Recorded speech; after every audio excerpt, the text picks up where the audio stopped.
ದೇಶವನ್ನೇ ಬೆಚ್ಚಿ ಬೀಳಿಸಿದಂತಹ ಪ್ರಕರಣ. ಮೇಘಾಲಯಕ್ಕೆ ಹನಿಮೂನ್ಗೆ ಹೋದಂತಹ ದಂಪತಿ ಮಿಸ್ಸಿಂಗ್ ಆಗಿದ್ರು. ಒಬ್ಬರ ಶವ ಪತ್ತೆ ಆಗುತ್ತೆ, ಇನ್ನೊಬ್ಬರು ಮಿಸ್ಸಿಂಗ್ ಆಗಿದ್ರು ಅನ್ನುವಂತಹ ವಿಚಾರ. ಈ ವಿಚಾರದ ಕಂಪ್ಲೀಟ್ ಪ್ರಕರಣವನ್ನ ಭೇದಿಸುವಲ್ಲಿ ಪೊಲೀಸರು ಪ್ರಾಥಮಿಕ ಹಂತದಲ್ಲಿ ಯಶಸ್ವಿಯಾಗಿದ್ದಾರೆ. ಅದರಲ್ಲೂ ಹಂತಕಿ ಬೇರೆ ಯಾರೂ ಅಲ್ಲ, ರಘು ಸೂರ್ಯವಂಶಿ ಅವರ ಪತ್ನಿ ಸೋನಮ್ ಅನ್ನೋದು ತಿಳಿದು ಬರ್ತಾ ಇದೆ. ಸಿನಿಮಾ ಸ್ಟೈಲ್ನಲ್ಲಿ ಮರ್ಡರ್ ಆಗಿರೋದು ಈಗ ದೇಶವ್ಯಾಪಿ ಚರ್ಚೆ ಆಗ್ತಾ ಇದೆ. ಬಾನಲ್ಲೆ ಮಧುಚಂದ್ರಕ್ಕೆ ಸಿನಿಮಾ ಎಲ್ರಿಗೂ ಗೊತ್ತಿರಬಹುದು. ಸೊ ಅದೇ ಮಾದರಿಯಲ್ಲಿ ರಿವರ್ಸ್ ಇಲ್ಲಿ ಉಲ್ಟಾ, ಇಲ್ಲಿ ಆ ಹುಡುಗಿ ಅಂದ್ರೆ ಹೆಂಡತಿನೇ ಪತಿಯ ಕೊಲೆಗೆ ಸುಪಾರಿಯನ್ನ ಕೊಟ್ಟಂತಹ ವಿಚಾರ. ಪ್ರಿಯಕರನ ಜೊತೆಗೆ ಸೇರಿ ಪತ್ನಿ ಸೋನಂಲಿಂದಲೇ ಪತಿಯ ಹತ್ಯೆ ಆಗಿರೋದು. ಮೇಘಾಲಯ ಹನಿಮೂನ್ ಪ್ರಕರಣವನ್ನ ಪೊಲೀಸರು ಭೇದಿಸಿದ್ದಾರೆ.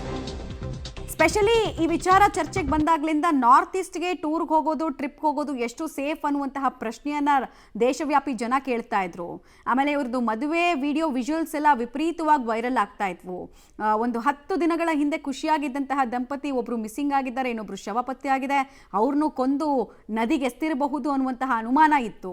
ಆದರೆ ಪ್ರಕರಣದ ಸತ್ಯಾಸತ್ಯತೆ ಈಗ ಆಚೆ ಬಂದಿದೆ.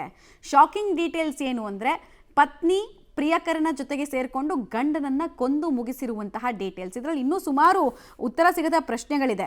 ಆಕೆ ಎಲ್ಲ ತನಗೆ ಸಂಬಂಧಪಟ್ಟಂತಹ ಎಲ್ಲ ಲಗೇಜ್ನೆಲ್ಲ ಅಲ್ಲೇ ಬಿಟ್ಟಿದ್ರು, ಹೆಂಗೆ ಮಧ್ಯಪ್ರದೇಶ ತನಕ ಟ್ರಾವೆಲ್ ಮಾಡಿದ್ಲು, ಹೆಂಗೆ ಪೂರ್ವ ನಿಯೋಜಿತ ಕೃತ್ಯ ಮಾಡೋದಕ್ಕೆ ಹೆಂಗೆ ತಯಾರಿಯನ್ನು ಮಾಡ್ಕೊಂಡಿದ್ಲು, ಆಮೇಲೆ ತನ್ನ ಸಹೋದರನಿಗೆ ಹೆಂಗೆ ವಿಡಿಯೋ ಕಾಲ್ ಮಾಡಿದ್ಲು, ಈ ಎಲ್ಲ ಪ್ರಶ್ನೆಗಳಿಗೂ ಕೂಡ ಉತ್ತರ ಬೇಕಿದೆ.